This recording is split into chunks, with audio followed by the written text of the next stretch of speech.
I want to bring in Siobhan Hughes. She's a congressional reporter for the Wall Street Journal. All right, Siobhan, so this bill is massive in price tag, but also in pages, nearly 3,000 pages long. I'm going to presume that it does not qualify as light summer reading, so I'm sure you didn't get a chance to go through it page by page, but do we know what's in it and what's been left out?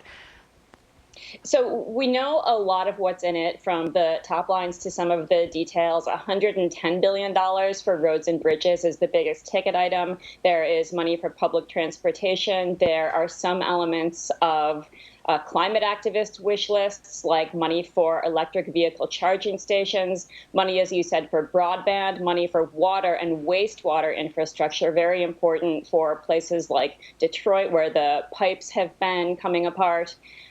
So there's a lot to this bill. That said, is it going to be sufficient to be able to clear the House and make it to President Biden? And we're starting to see some warning signs on that already. You have talked earlier about Nancy Pelosi's insistence on linking passage of this bipartisan bill with passage of the $3.5 trillion, much more ambitious infrastructure bill that Biden wants. And that's where we're starting to see the problems. Over the weekend, you heard Alexandria Ocasio-Cortez said she thought there were 10 House Democrats who would not vote for this bill if the larger package didn't pass.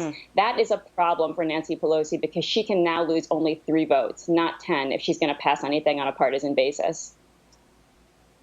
So then, I mean, my next question was going to ask about the timeline, especially in the Senate, but it looks like it's going to be a bumpy road in the House as well.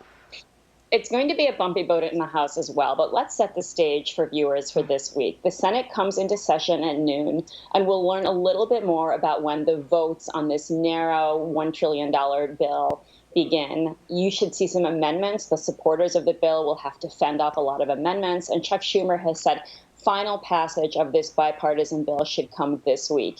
He is then immediately going to pivot to the very first votes on that larger $3.5 trillion bill. But that vote is simply going to set the process for filling in the details. So we're going to have a very busy, bumpy fall as Democrats haggle with each other and with Republicans over the elements of that.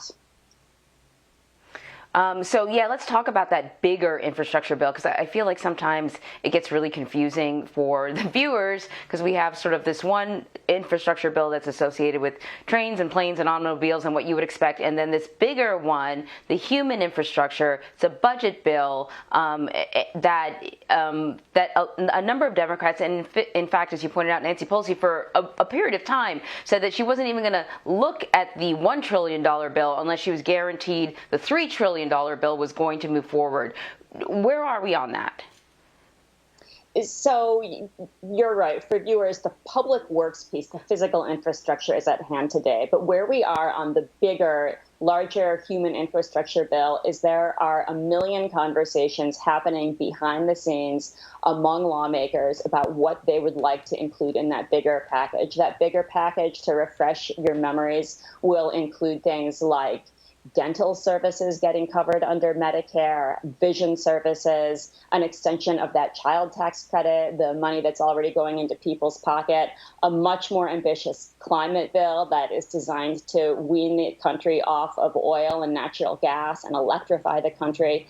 Those conversations are happening all across the board right now, likely with intensity in the Senate, which is delaying its August recess to hash out these details. So how long is the recess for August?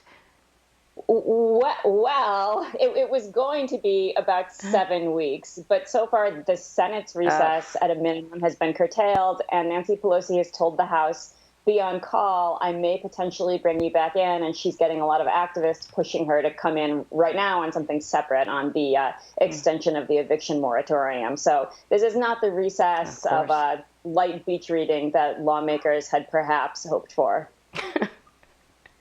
Not at all. Siobhan Hughes, thank you very much. Thank you.